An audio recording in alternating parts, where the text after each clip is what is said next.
This video is not recommended for those who consider themselves perfect and have no interest in transforming their lives. The book of Proverbs offers a collection of instructions and warnings that clearly and directly reveal what God expects from each of us. As He guides us along the path we should follow, He also highlights the attitudes we must avoid and the sins He abhors. In a world filled with temptations, 7 sins stand out as treacherous traps for the soul. Imagine yourself walking down a road where each detour could lead to devastating consequences. These sins, classified as dangerous, are not just common mistakes. They have the power to transform lives and steer people away from their true purposes. Greed, anger, lust. Each of these hides more than it appears. What happens when someone gives in to these passions? What are the warning signs that we cannot afford to ignore? Throughout history, many have fallen into these traps, forgetting the true value of things. But what if, instead of being led astray, you could identify these traps? What would you do to protect yourself? Each sin carries a hidden lesson, a story that echoes through time, warning us of the dangers that surround us. Get ready to explore these lessons, understand the consequences, and perhaps discover the key to a fuller, unbound life. What you are about to hear might change your perspective forever. Let's embark on this journey of self-discovery and reflection together. The 7 deadly sins are a traditional list that dates back to the Middle Ages. They were defined as behaviors and attitudes that deviate from Christian teachings and can lead to spiritual condemnation. The sins are pride, greed, lust, wrath, gluttony, envy, and sloth. Each one is seen as a moral failing that can negatively impact a person's life and their relationship with God. This classification helps to understand how these sins are interrelated and how one can lead to another. The origin of the concept can be traced back to the writings of early Christian theologians, such as St. Augustine and St. Thomas Aquinas. They were concerned with categorizing these sins because they believed that recognizing them would make it easier to combat them. The list is not just an enumeration of errors, but a guide for self-knowledge and reflection on human behavior. Over the centuries, this list has become part of Western culture, influencing art, literature, and morality. Each of the sins is not only a transgression, but also reflects a failure in an individual's relationship with God. This relationship is deeply affected when someone gives in to these vices. Understanding the 7 deadly sins highlights the importance of virtue and repentance. Thus, the struggle against these sins becomes a quest for a healthier relationship with the divine. In addition to being considered moral vices, the 7 deadly sins also have an impact on social behavior. They can cause conflicts in interpersonal relationships and within the community at large. For example, greed can lead to avarice, while envy can result in rivalries. Therefore, these sins do not only affect the individual, but also the environment around them. Finally, understanding the 7 deadly sins is an invitation to reflect on one's own actions and decisions. It is an opportunity for spiritual and moral growth, encouraging people to seek the opposite virtues, such as humility, generosity, chastity, patience, temperance, love, and diligence. This pursuit is essential for a fuller life in harmony with Christian teachings. Each of the 7 deadly sins has a unique spiritual impact on an individual's life. When someone gives in to one of these vices, their relationship with God can be severely compromised. The scriptures speak about how these sins can create a spiritual distance, leading a person to a life of greater loneliness and despair. Thus, recognizing these sins is the first step toward healing and reconnecting with the divine. Pride, for example, is often seen as a sin that distorts a person's perception of themselves and of God. If an individual considers themselves superior to others, they may end up distancing themselves from the humility necessary to draw closer to the Creator. This not only harms their relationship with God, but also affects their interactions with others, leading to conflicts and misunderstandings. Greed, on the other hand, turns the love of money into an obstacle to faith. The scriptures warn that the love of money is the root of all evil. This means that by prioritizing material wealth, a person may lose sight of essential spiritual values. Greed weakens the connection with God and prevents the individual from experiencing the true joy and satisfaction that come from generosity and love for others. Lust, in addition to corrupting the relationship with God, also destroys family and social bonds. When the focus shifts to physical pleasure at the expense of higher values, the consequences can be devastating. Relationships become superficial, and true intimacy is lost, creating a cycle of loneliness and dissatisfaction. Finally, wrath and hatred can lead to actions that further distance a person from God. The lack of forgiveness and accumulated anger create a spiritual burden that is difficult to bear. The scriptures remind us of the importance of forgiveness, not just for the sake of others, but primarily for our own inner peace and reconciliation with God.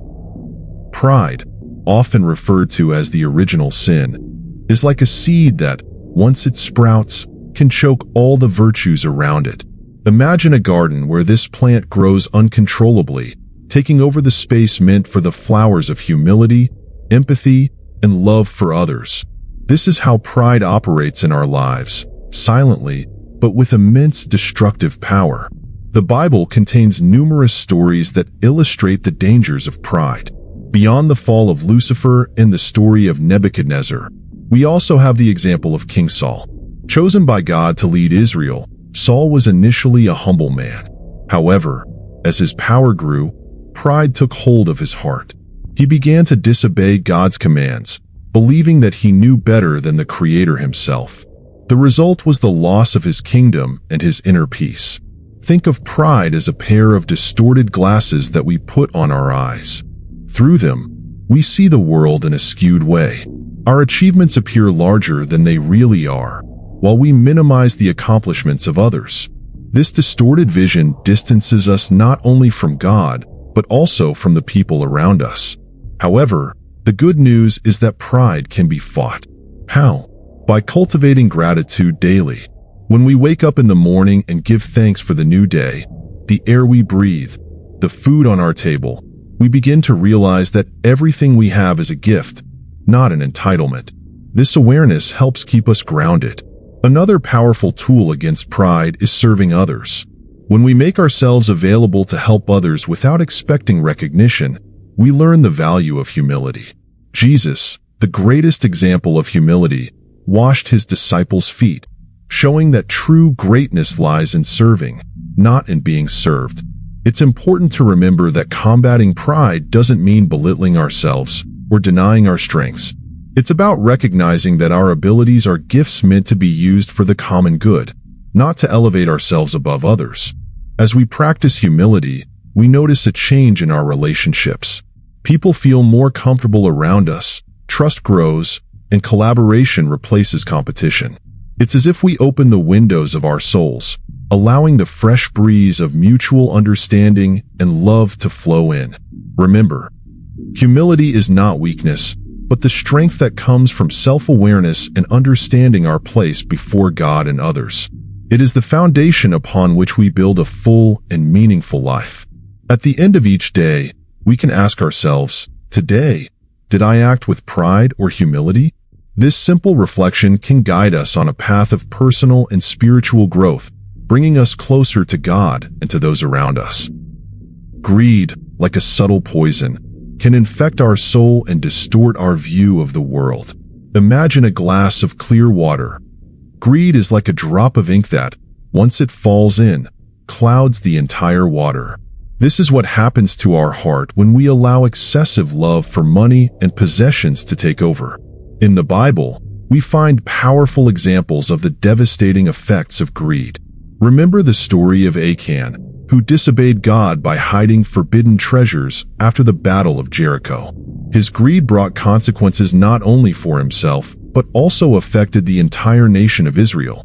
Or consider Judas Iscariot, who betrayed Jesus for 30 pieces of silver, exchanging his integrity and friendship for fleeting material gain.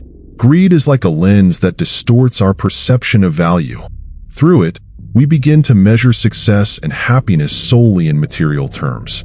Friendships are evaluated based on what they can provide us, and even time with family might be seen as an investment that should yield returns. This warped view distances us from the true purpose of life, to love God and our neighbor. But how can we combat this evil that disguises itself as ambition and financial prudence?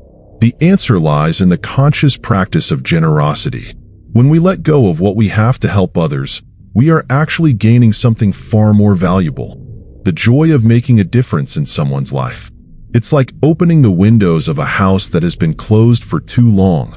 The fresh air of generosity renews our soul. Another powerful tool against greed is gratitude. By giving thanks daily for what we have, no matter how small it seems, we shift our focus from scarcity to abundance. This change in perspective helps us realize that we already have enough, reducing the urge to accumulate more and more. It's important to remember that the pursuit of financial stability is not wrong in itself. The problem arises when this pursuit becomes obsessive, taking the place of God in our lives. Jesus taught us, "You cannot serve both God and money." Matthew 6 verse 24. It's a matter of priorities and balance. As we reflect on greed, we are invited to conduct an examination of conscience. Let's ask ourselves, what truly brings me happiness? The things I possess or the relationships I cultivate? Often, our most precious memories are not tied to material goods, but to moments shared with loved ones. Life is brief, and we cannot take our possessions with us when we leave. What will we leave behind? A legacy of selfishness and accumulation, or an inheritance of love, generosity, and compassion? The choice is ours, and each day is an opportunity to redirect our steps. Fighting greed is a daily process. It requires constant vigilance and the courage to go against the current of a materialistic society. But the fruits of this effort are sweet: inner peace, deeper relationships, and the satisfaction of living a life aligned with divine values. May we, then, cultivate a generous heart, free from the chains of greed, and discover the true wealth that comes from a life lived with purpose and love for others. Lust, like an intense flame, can quickly consume the purity of our intentions and actions. It is like a fire that, if poorly controlled, threatens to destroy not only ourselves but also those around us. However, just as fire can be useful when properly directed, our desires, when channeled in a healthy way, can strengthen bonds and enrich our lives. The Bible provides striking examples of the dangers of lust. Consider David, a man after God's own heart, who succumbed to his desire for Bathsheba. His moment of weakness set off a tragic chain of events, including adultery, murder, and the loss of a child. This story reminds us that no one is immune to the temptations of the flesh, and we must remain vigilant. Lust acts as a veil over our eyes, distorting our perception of others. Instead of seeing a person in their entirety, with their history, dreams, and intrinsic value, we reduce them to an object of momentary desire. It's like looking at a magnificent work of art and only seeing a small part of it, missing out on the beauty of the whole. But how can we combat this impulse that seems so natural and ingrained in our society? The answer lies in cultivating respect and empathy. When we strive to see others as God sees them, as precious and unique creations, we begin to transform our perspective. This exercise in compassion and consideration is like planting a seed of true love in our hearts. Another powerful tool against lust is practicing gratitude for the relationships we already have. By valuing the genuine emotional connections in our lives, whether romantic, familial, or friendly, we strengthen our resistance against fleeting impulses. It's like building a fortress of love and mutual respect that shields us from the assaults of lust. It's crucial to remember that sexuality, in itself, is not something negative. God created it as a gift to be enjoyed within the context of committed love and marriage. The problem arises when we allow it to become the center of our lives, overshadowing deeper and more enduring values. As we reflect on lust, we are invited to conduct an examination of conscience. Let's ask ourselves, do my actions and thoughts respect the dignity of others? Am I seeking genuine connections, or just momentary satisfaction? These questions help align our attitudes with our deeper values. The battle against lust is a continuous process that requires self-awareness and discipline. It's like swimming against the current in a society that often glamorizes harmful behaviors. But the fruits of this effort are precious. Deeper relationships, a clear conscience, and a life aligned with divine principles. May we cultivate a pure heart, capable of loving genuinely and respectfully. In doing so, we discover that true pleasure lies not in the fleeting satisfaction of desires, but in the lasting joy of authentic connections and love that reflects the goodness of God. Let us always remember, we are called to love as Christ loved, sacrificially, respectfully, and unconditionally. This is the most powerful antidote to lust and the path to a truly full and satisfying life. Anger, like a sudden storm, has the power to devastate everything in its path. It's an intense emotion that, when unchecked, can turn a sunny sky into a chaotic scene in a matter of seconds. However, just as we learn to seek shelter during a storm, we can develop strategies to handle anger in a healthy way. The Bible offers powerful examples of the dangers of uncontrolled anger. Consider Cain, whose jealousy and rage led him to commit the first recorded murder in human history. Or think of Moses, who in a moment of anger struck the rock instead of speaking to it as God had commanded, costing him entry into the promised land.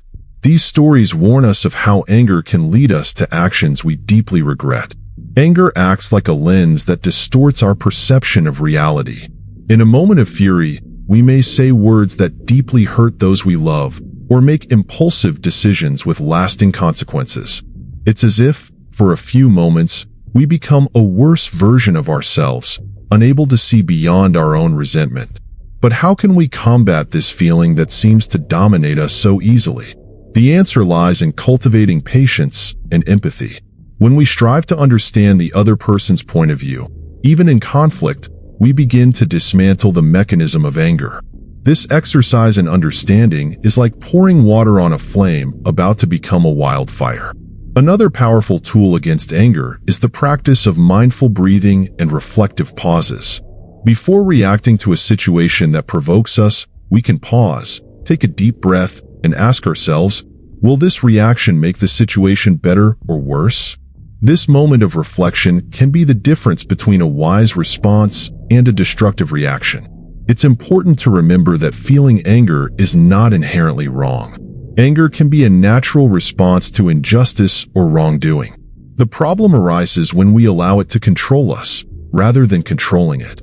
As Ephesians 4 verse 26 tells us, "Be angry and do not sin. Do not let the sun go down on your anger." As we reflect on anger, we are invited to examine our conscience. Let's ask ourselves, what is really making me angry? Is there a more constructive way to handle this situation? Often, anger is just the tip of the iceberg, hiding deeper feelings of fear, insecurity, or frustration. Forgiveness, mentioned in the biblical passage, is a powerful antidote to anger and hatred. Forgiving does not mean condoning the other's wrong, but rather freeing oneself from the weight of resentment. It's like opening the windows of a dark room, allowing the light of understanding and compassion to come in. May we, then, cultivate a patient and understanding heart, capable of responding with love even in challenging situations. In doing so, we discover that true strength lies not in our ability to explode in anger but in our capacity to maintain calm and compassion in the face of adversity. Let us always remember, we are called to love as Christ loved, with patience, forgiveness, and grace. This is the path to a life free from the chains of anger and hatred, a life truly full and at peace with God and with others. Gluttony, like an insatiable hunger, can become a vortex that pulls us away from balance and health. It's like a river that, when overflowing its banks, floods and destroys everything around it. However, just as we learn to channel a river's waters to generate positive energy, we can redirect our desires toward a fuller and more meaningful life. The Bible provides examples that illustrate the dangers of gluttony. Consider Esau, who sold his birthright for a bowl of lentils, driven by a momentary desire. Or think of the Israelites in the desert who grumbled against God, longing for the meat of Egypt, forgetting the freedom they had gained. These stories warn us how gluttony can blind us to what truly matters. Gluttony acts like a magnifying glass over our desires, making us believe that we need more and more to be happy. It's as if we're constantly trying to fill an inner void with external things, whether food, drink, or material goods. But as the saying goes, the hole is deeper. What we truly need is spiritual and emotional fulfillment. How can we combat this impulse that seems so ingrained in our consumer society? The answer lies in cultivating gratitude and awareness. When we make an effort to appreciate what we already have, whether a simple meal or the small joys of daily life, we begin to break the cycle of constant dissatisfaction. This exercise in gratitude is like planting seeds of contentment in our hearts. Another powerful tool against gluttony is the practice of mindfulness. When we eat or consume something, we can do so with full attention, savoring each moment. This helps us recognize when we are satisfied, avoiding excess. It's like learning to listen to the signals our body and mind send us, respecting their natural limits. It's important to remember that enjoying life's pleasures is not wrong in itself. The problem arises when this enjoyment becomes obsessive, taking up a disproportionate space in our lives. As Ecclesiastes 3 verse 1 reminds us, there is a time for everything under the heavens. It's about finding balance and moderation in all things. As we reflect on gluttony, we are invited to examine our conscience. Let's ask ourselves, what am I truly seeking when I give in to excess? Is there a healthier way to satisfy my emotional and spiritual needs? Often, gluttony is just a symptom of a deeper void that needs to be filled with love, purpose, and connection. May we cultivate a grateful and mindful heart, capable of appreciating life's blessings without falling into the trap of excess. In doing so, we discover that true satisfaction lies not in the quantity we consume, but in the quality of our experiences and relationships. Let us always remember, we are called to live with temperance and self-control, as taught in Galatians 5 verses 22 to 23, where self-control is listed as one of the fruits of the Spirit. This is the path to a balanced, healthy life in harmony with divine principles. The battle against gluttony is a daily process that requires awareness and discipline. It's like rowing against the current in a society that often promotes rampant consumerism. But the fruits of this effort are precious: physical and mental health, deeper relationships, and a richer spiritual life. By practicing moderation, we not only take better care of our bodies, temples of the Holy Spirit, but also make room in our lives for the things that truly matter: love, compassion, and the pursuit of a higher purpose. In this way, we transform our physical hunger into an appetite for a more meaningful and fulfilling life. Envy, like a weed in the garden of our soul, has the power to choke the flowers of gratitude and joy. It's like wearing dark glasses that prevent us from seeing the vibrant colors of our own blessings while amplifying the brilliance of others' achievements. However, just as a skilled gardener learns to cultivate flowers amidst the weeds, we can learn to transform envy into a driving force for our personal growth. The Bible offers striking examples of the dangers of envy. Consider Cain, whose envy of the divine favor granted to Abel led to the first recorded murder. Or think of Joseph's brothers, whose envy drove them to sell their own brother into slavery. These stories warn us of how envy can corrode relationships and lead us to actions we deeply regret. Envy acts like a distorted mirror, showing us only what is missing in our lives while ignoring everything we already possess. It's as if we are constantly peering over the neighbor's fence, admiring their garden, without noticing the flowers blooming in our own yard. But how can we combat this feeling that seems so natural and ingrained in our competitive society?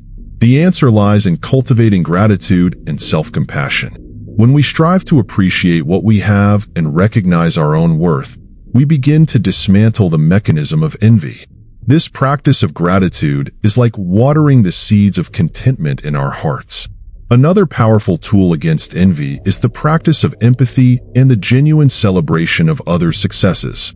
When we learn to rejoice in the achievements of others, we transform envy into admiration and inspiration.